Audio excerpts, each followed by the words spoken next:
Chers amis, bienvenue sur notre plateau. Aujourd'hui, nous avons le plaisir d'accueillir l'homme d'affaires et évangéliste Guy Millon. Bienvenue Guy. Merci. C'est un plaisir de t'accueillir à nouveau parmi nous pour une émission Vitamine B. Merci, merci. Alors, je vais lire le texte que tu as choisi qui est tiré des Actes des Apôtres au chapitre 5, les versets 12 à 16. Beaucoup de miracles et de prodiges se faisaient au milieu du peuple par les mains des apôtres. Ils se tenaient tous ensemble au portique de Salomon et aucun des autres n'osait se joindre à eux. Mais le peuple les louait hautement. Le nombre de ceux qui croyaient au Seigneur, hommes et femmes, s'augmentait de plus en plus, en sorte qu'on apportait les malades dans les rues et qu'on les plaçait sur des lits et des couchettes, afin que lorsque Pierre passerait, son ombre au moins couvrit quelqu'un d'eux. La multitude accourait aussi des villes voisines à Jérusalem, amenant des malades et des gens tourmentés par des esprits impurs, et tous étaient guéris. C'est un beau texte. Extraordinaire. Et quelle belle finale. Tous étaient guéris. Tous étaient guéris. Alors, tu as choisi ce texte. Pour quelle raison? Vous savez, quand je me rends, par exemple, en Afrique, aujourd'hui, quelle que soit la nation d'Afrique, quand on sait que l'évangéliste Guy Millon, eh bien, il prévoit toujours de visite d'un hôpital. Et là-bas, on fait sortir tous les malades de l'hôpital, les paralytiques, tout le monde. On les met sur des nattes, sur des lits, sur la pelouse. Et là, on passe, on impose les mains aux gens. Et il y en a des dizaines et des dizaines qui sont guéris. Tous ne sont pas guéris, mais le Seigneur travaille de manière extraordinairement. En réalité, nos mains, Dieu nous a donné des mains pour guérir les malades. Et ça, c'est, moi, j'ai vu des dizaines et voire des centaines en une seule soirée. J'ai vu des centaines de personnes être libérées du sida, par exemple. J'ai vu des centaines de cancers disparaître, des paralytiques se lever, des dizaines d'aveugles retrouver la vue, des sourds entendre, des grippes partir, des fièvres partir. C'est merveilleux de voir ce que le Seigneur, je ne vais pas dire est capable de faire, parce qu'il peut tout faire. Voilà. Il peut tout faire. Nous ne pouvons pas limiter le Seigneur. Il n'y a aucune maladie qui lui résiste. Par contre, à nous d'apprendre à guérir les malades. Des fois, il faut arracher la maladie du corps. Qu'est-ce que ça veut dire?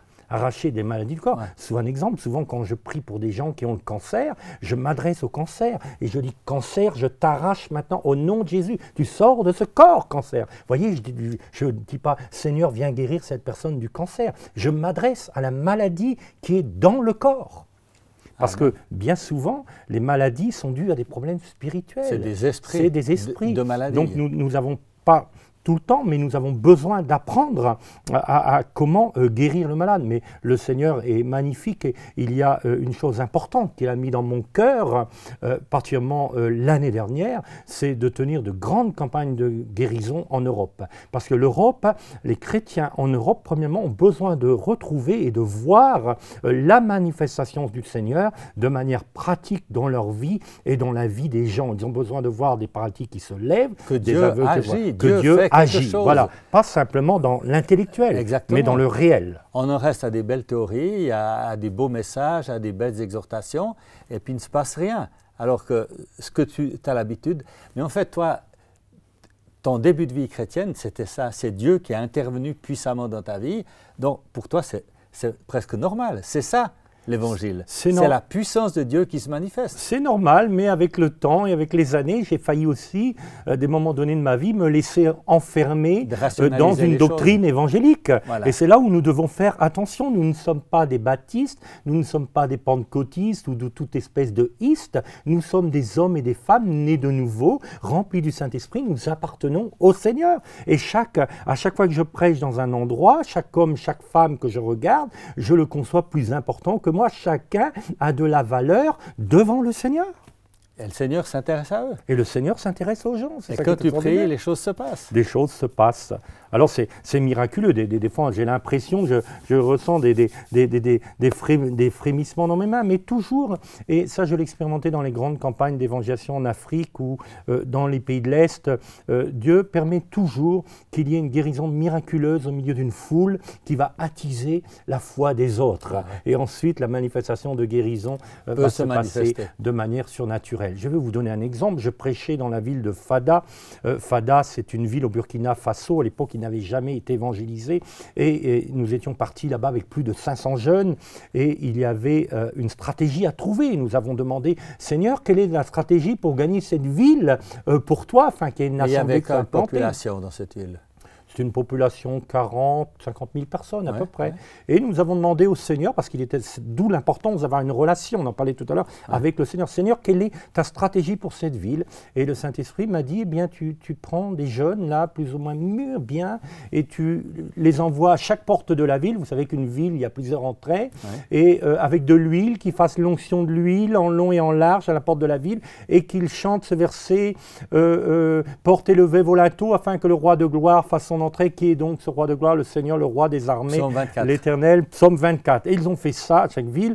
Et alors, le premier soir, le podium, l'estrade, je dirais, a été implanté avec les grosses lumières, la grosse sonorisation sur la place de cette ville. Et il y avait une particularité dans cette ville, c'est que cette ville était traversée par un fleuve Fada, et il y avait une coutume, parce qu'il y avait un grand sorcier qui avait une main mise sur la vie de beaucoup de gens, où on retrouvait les gens qui traversaient le fleuve après 1h du soir, c'est-à-dire après 19h le soir. Vous savez qu'en Afrique, à 5h du soir, déjà, la nuit est profonde. Elle tombe de manière subite, pas comme nous en Europe où ça va tout doucement. Et on retrouvait le lendemain matin des corps qui étaient vidés de leur sang. Alors j'ai vu moi-même, j'ai vu des choses plus terribles que ça, que je ne peux pas parler à l'antenne, mais ces choses-là existent. J'ai vu, j'ai expérimenté. Et alors, nous avons commencé à tenir campagne le premier soir, et au moment, donc tout était préparé, au moment où je devais monter sur l'estrade, alors j'ai eu un besoin pressant. Alors je suis allé loin, derrière un arbre là-bas. Regardez, écoutez bien, c'est important ce que je dis là, parce que c'est un enseignement dans le Saint-Esprit. Et moi-même, j'ai appris de cela. Et j'ai eu un besoin pressant qui est venu, comme ça, sur moi, et je suis allé au loin, derrière la foule, derrière un arbre. Et qu'est-ce que je vois là-bas, derrière ces arbres? Je vois un homme qui était mort sur une natte. Mais je me dis, mais c'est terrible, qu'est-ce qu'il fait là, ce corps? Et en Afrique, vous pouvez trouver des corps n'importe où, c'est incroyable, contrairement à nos vies en Europe. Et alors je suis reparti, mon tour était devenu prêcher l'Évangile, et je commençais à prêcher l'Évangile, et je sentais que ce soir-là, le Seigneur voulait toucher de manière surnaturelle. Et à un moment donné, où je commence à parler de la guérison, de mon témoignage et tout, j'entends le Saint-Esprit qui me dit, c'est maintenant le moment. Et devant mes yeux, je vois ce mort qui était dans l'arbre que j'avais vu avant la réunion. Et je dis, Seigneur, là, tu veux faire un miracle. Et tout de suite, j'ai arrêté de prêcher, d'où l'importance d'apprendre à écouter le Seigneur. Écoutons le Saint-Esprit, c'est tellement important. Et j'ai dit aux anciens, il y a là-bas, au loin, derrière ces arbres, il y a un homme sur une natte, amenez-le, c'est maintenant son temps, c'est le temps du Seigneur. Pour lui. Le Seigneur a toujours quelque chose de particulier quand nous prêchons l'Évangile dans un endroit. Ma venue ici n'est pas un hasard. Peut-être qu'en écoutant cette émission de télévision, des centaines de gens vont être guéris dans leur maison en regardant leur télévision. C'est extraordinaire. Amen. Combien de fois j'ai imposé les mains sur l'écran de télévision et dans d'autres nations du monde, les gens regardaient, étaient guéris de leur maladie. Et alors ils ont emmené cet homme? Alors ils ont emmené cet homme sur l'estrade, et c'était le temps du Seigneur. Et vous savez, quand vous avez un cadavre devant vous, et que vous avez des centaines de personnes qui vous regardent, eh bien, les gens vous lancent comme un défi, vous regardez, qu'est-ce qu'il va faire, qu'est-ce qui va se passer? Mais vous savez, il n'y a pas grand-chose à faire, il y a simplement une chose à faire, avoir confiance dans le Seigneur. J'ai levé les yeux vers le ciel, et j'ai dit, Seigneur, qu'il soit fait selon ta volonté. Je l'ai pris par la main droite, il le prit par la main droite, et je lui dis maintenant, lève-toi au nom de Jésus et marche. Au même moment, il s'est réveillé, l'homme s'est levé, il a dit « Mais qu'est-ce que je fais là ?» Un millième de seconde, c'était la première résurrection que je vivais, c'était à Fada, au Burkina Faso, c'était extraordinaire. Il y a combien de temps de ça? Oh, il y a quelques années déjà, ça remonte, le Burkina Faso, ça remonte 12-13 ans à peu près. Pas plus tard qu'il y a 15 jours, j'étais en Belgique et j'ai rencontré un jeune homme en Belgique. On s'est rencontré dans une librairie chrétienne, il n'y a pas de hasard avec le Seigneur, il était là et je l'ai rencontré et il m'a dit, eh bien, tu te souviens de ce moment au Burkina Faso? C'est extraordinaire. Dieu, Amen. Nous avons vraiment un Seigneur de puissance merveilleux. C'est fantastique. Merveilleux. Et je voudrais vous dire à vous, tous les chrétiens qui nous écoutez, vous avez vous aussi la possibilité de guérir les malades. Alors c'était ça ma question. Est-ce que c'est à disposition de tout le monde? Oui, bien sûr. Le le Seigneur ne nous donne pas des dons pour nous amuser. Si nous voulons recevoir les dons du Saint-Esprit et nous voulons guérir les malades, il ne faut pas mettre le don dans la poche, il faut l'utiliser. Et plus j'utilise le don, plus je deviens quelqu'un d'expérimenté avec ce don. Ouais. Je prends un exemple. Un jour, j'étais dans une grande conférence de pasteurs, d'évangélistes, de prophètes, de docteurs et d'apôtres. Et il y avait là un prophète qui venait d'Australie. Et il a dit, cet homme avait un tel don dans le milieu de la prophétie que lorsque nous étions dans sa présence, eh bien, nous prophétisions tous. C'était extraordinaire. C'était communicatif. Et si tu viens une fois avec moi dans une campagne d'évangélisation, eh bien, à un moment donné, au moment de la prière, je vais te toucher et l'onction qui est sur ma vie dans la guérison va être sur ta vie et tu vas t'amuser à guérir tous les malades. Extraordinaire. Amen. Amen. Quand je dis t'amuser, c'est un mot qui nous ferait, mais c'est extraordinaire. C'est un plaisir. C'est extraordinaire. Un jeune évangéliste m'a dit, mais moi, Guy, je veux aller avec toi et moi, je veux prier pour tous les malades. J'ai dit, mais attends, tu vas encore apprendre autre chose.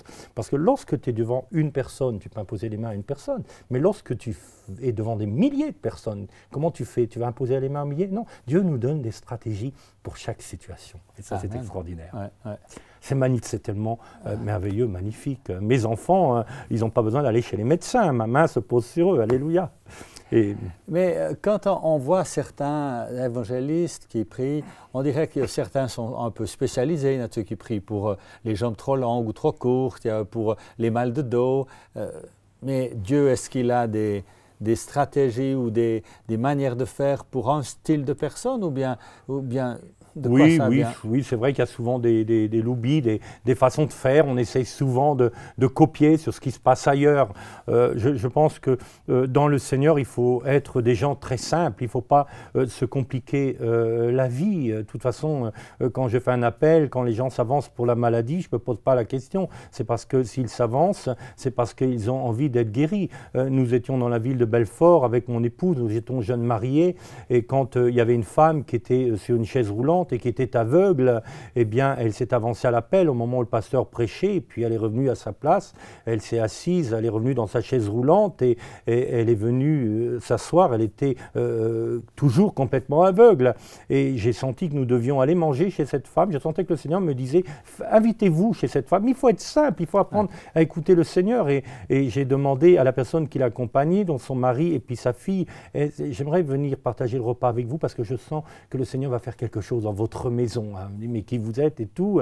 Alors je suis présenté, voilà, je suis évangéliste, avec mon épouse on prie pour les malades. Oh ben bienvenue à la maison. Alors ils avaient, le mari et la fille avaient préparé une grande paella et nous avons rendu grâce. Je peux vous dire qu'au moment où on avait commencé à rendre grâce, la paella ce midi-là elle a complètement cramé. Mais elle s'est levée de sa chaise roulante et ce jour-là elle a retrouvé complètement la vue. Alléluia. C'était extraordinaire. Il n'y avait plus de notion de paella dans l'hôtel. Nous avons bien mangé après, mais il y a une manifestation du Seigneur extraordinaire. Alors le Saint-Esprit m'a dit, dis-lui, demande-lui si elle veut être guérie. Je sais, et Jésus sait que les personnes veulent être guéries, il le sait. Mais il a dit, veux-tu être guéri? Qu'est-ce que tu veux que je fasse pour toi aujourd'hui? Alors je lui dis, mais qu'est-ce que tu attends, sœur? Qu'est-ce que tu veux maintenant? Et les larmes ont commencé à couler au niveau des yeux. Elle était instantanément guérie. Voilà, extraordinaire. Donc, ce qui est dans la Bible, dans le Nouveau Testament, du temps de Jésus, du temps des apôtres, ça se vit encore aujourd'hui. Oui, ça se vit aujourd'hui et je le dis à vous tous, à toi frère et à vous tous, caméramans, vous tous qui écoutez Dieu TV, eh bien sachez-le, quelle que soit votre maladie, quelle que soit votre douleur, quelle que soit votre souffrance, le Seigneur la connaît. Et nous avons tous une histoire de vie. J'ai mon histoire de vie, j'ai mon histoire du passé, nous avons tous notre histoire et nous devons accepter que le Seigneur rentre dans notre histoire et que notre histoire de vie change et que nous puissions rentrer dans l'histoire de vie du Seigneur. Et ça, c'est extraordinaire. C'est extraordinaire. Gloire à Dieu. Gloire à Dieu. Chers amis, nous vous quittons ici sur ces mots. Merci beaucoup et à bientôt.